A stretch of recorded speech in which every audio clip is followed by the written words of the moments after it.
అమ్మ నీకు బాగా సపోర్ట్ చేస్తుందని నేనేమి చెయ్యొద్దంటున్నానని చెప్పి నువ్వు ఇదంతా కావాలని చేస్తున్నావు కదా. మా రుద్రాని అత్తని కావ్యను సారీ రాహుల్ని ఎందుకు ఇబ్బంది పెడుతున్నావు, నువ్వు ఇదంతా ఎందుకు చేస్తున్నావో నాకు బాగా అర్థమైంది. నేను మళ్ళీ ఎండీ సీట్లో కూర్చోవాలనే కదా. అలా ఎలా కూర్చుంటాను, మా తాతయ్య గారు ఇచ్చిన మాటని నేను ఎందుకు తప్పుతాను. నువ్వు ఎలాంటి మాటలు మాట్లాడితే మాత్రం అస్సలు ఊరుకోనని చెప్పాను. కానీ ఏంటి ఇప్పుడు నన్ను ఇంట్లోంచి వెళ్ళిపోమంటారా ఏంటి అని చెప్పాను. కానీ నువ్వు ఇలాగే ఇంట్లో గొడవలు పెడుతూ ఉంటే ఇంట్లోంచి వెళ్ళిపోవడమే మంచి పని. ఇంట్లోంచి వెళ్ళిపోతే వెళ్ళిపో, నిన్నెవరు అడ్డుకునే వాళ్ళు ఆపేవాళ్ళు లేరు. ఇక నువ్వు ఏం చేసినా ఏం మాట్లాడినా చెల్లుతుంది అని అనుకోవడం చాలా పెద్ద పొరపాటు అని చెప్పి ఇంకా రాజు మాట్లాడేసరికి సరే నేను ఇంట్లోంచి వెళ్ళిపోతాను అని చెప్పనగానే ఇంకా వెంటనే రాజు అపర్ణ వంక చూస్తాడు. ఇంకా అపర్ణ సైగ చేయడంతో ఇంకా రాజు సైలెంట్ అయిపోతాడు. నేను ఇప్పుడే ఈ క్షణమే ఇంట్లోంచి వెళ్ళిపోతాను, నా వల్లే తప్పు జరుగుతుందంటున్నారు. రాహుల్ ఏం తప్పు చేయకపోయినా నేను ఎందుకు బ్లేమ్ చేస్తాను.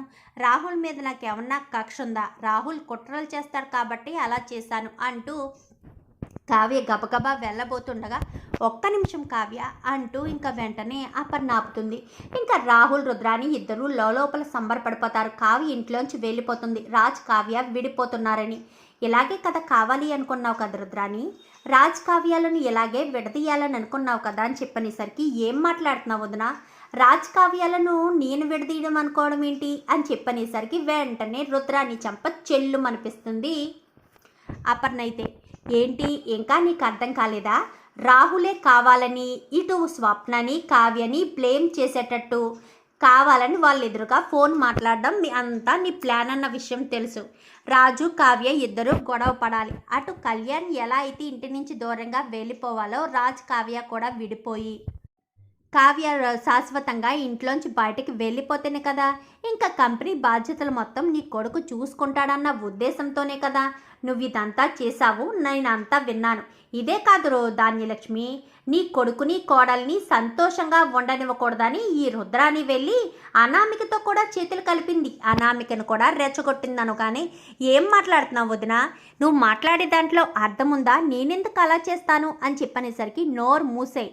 నువ్వు చేసింది ప్రతి ఒక్కటి నేను చూశాను, నా కళ్ళారా నా చెవులారా విన్నాను, అర్థమవుతుందా. నువ్వు ఎక్కడికి వెళ్ళావో ఏం చేసావో అన్నీ చూశాను. ఏంట్రా రాజ్ ఇంకా సైలెంట్గా ఉన్నావేంటి, రాహుల్ నిన్ను నీ భార్యని విడగొట్టడానికి ఇదంతా ప్లాన్ చేస్తున్నాడు, కొట్టువాడిని అని చెప్పనేసరికి చెంప చెల్లు అనిపిస్తాడు రాజు. రాజ్ అనగానే నోరు మూసేయి, నాకు ఇదంతా మా మమ్మీ ముందే చెప్పారు, కావాలని మీ ఇద్దరు కావ్యని బ్లేమ్ చేస్తున్నారని, కావ్యని నన్ను శాశ్వతంగా విడదీసేయడానికే మీరు ఇదంతా కావాలని ప్లాన్ చేస్తున్నారని నాకు బాగా అర్థమైంది. అందుకోసమే నేను ఇదంతా ఇంత రెచ్చగొట్టి ఇంత పీక్ స్టేజ్కి తీసుకువెళ్ళి ఎక్కడ నిజాన్ని బయటపెడుతున్నాను. ఇలానే కదా మీరు కావాలని కోరుకున్నాడు. ఇప్పటికైనా అర్థమైందా ధాన్యలక్ష్మి పిన్ని, వీళ్ళు కాపరాలు చెడగొట్టే వాళ్ళే కానీ కాపరాలు నిలబెట్టే మనుషులు కాదు. నువ్వు అర్థం చేసుకుండా ఈ మందర బుద్ధులను మందర ఆలోచనలు చూస్తున్నావు. మందర ఆలోచనలే నీ బుద్ధికి ఇంకా ఇంతేనా రుద్రాని, నీ బుద్ధి మారదా. కావ్యను రాజును విడగొడితే నీకేం కలిసి వస్తుంది, నీకేం కలిసి వస్తుందని ఇలా చేశావు. ఓహో కంపెనీ బాధ్యతలు మొత్తం శాశ్వతంగా రాహుల్ చేతిలో ఉండిపోతాయనా, అలా ఎలా ఉండనిస్తాము. కళ్యాణ్ని ఇంటికి తీసుకురావడం జరుగుతుంది, రాజ్ మళ్ళీ ఆఫీస్లో అడుగు పెట్టడం కూడా జరుగుతుంది. నీ కొడుకు ఎప్పటికీ అందులో ఉద్యోగానే ఉంటాడు తప్ప కంపెనీకి యజమాని మాత్రం కాలేడు, కానివ్వను కూడా. నీకు ఈ ఆస్తిలో చిల్లి కవ్వలేదు, నీకు ఈ ఇంట్లో ఎలాంటి హక్కు అధికారం లేనప్పుడు నోరు మూసుకుని ఉండంతే. లేదంటే అంతకు మించి ఎక్కువ చేయాలనుకుంటే శాశ్వతంగా ఇంట్లోంచి బయటికి వెళ్ళిపోతావు అని చెప్పి ఇంకా ఇందిరాదేవి అపర్ణ ఇద్దరు కూడా వార్నింగ్ ఇస్తారు.